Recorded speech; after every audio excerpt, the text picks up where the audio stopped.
തട്ടത്തിൻ മറയത്ത് എന്നൊരൊറ്റ ചിത്രം മാത്രം മതി ഇഷ തൽവാറിനെ മലയാളികൾക്ക് അറിയാൻ. ഈ സിനിമയിലെ ആയിഷ എന്ന കഥാപാത്രത്തിന് ഇന്നും ആരാധകരുണ്ട്. നിലവിൽ മലയാളത്തിൽ അത്ര സജീവമല്ലെങ്കിലും ഇഷ ഹിന്ദി വെബ് സീരീസുകളിലും സിനിമകളിലും സജീവമാണ്. യഷ് രാജു ഫിലിംസിന്റെ കാസ്റ്റിംഗ് ഡയറക്ടർ ഷാനു ശർമ്മയ്ക്കെതിരെ രൂക്ഷ വിമർശനവുമായി രംഗത്തെത്തിയിരിക്കുകയാണ് ഇഷ.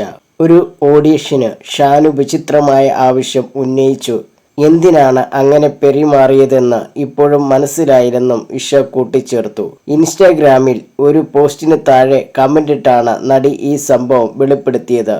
ആളുകൾ തിങ്ങി നിറഞ്ഞ ഒരു റെസ്റ്റോറന്റിന്റെ നടുവിലിരുന്ന് കരയുന്ന ഒരു രംഗം അഭിനയിക്കാൻ ഷാനു ആവശ്യപ്പെട്ടു. ഈ ആവശ്യം കേട്ട് താൻ ഞെട്ടിപ്പോയി. ഒരു വേഷത്തിനു വേണ്ടി റെസ്റ്റോറന്റിൽ വെച്ച് കരയാൻ താൻ തയ്യാറായില്ല. ഒരു അഭിനേത്രി എന്ന നിലയിൽ എനിക്ക് യാതൊരുവിധ മടിയും ഉണ്ടാകരുത് എന്നായിരുന്നു അന്ന് ഷാനു പറഞ്ഞത്. മുന്നിൽ അവരും അവരുടെ സുഹൃത്തുക്കളും ഇരിക്കുമ്പോഴും കരയാൻ സാധിക്കണം. ഈ സംഭവം തന്റെ ആത്മവിശ്വാസം തകർത്തു.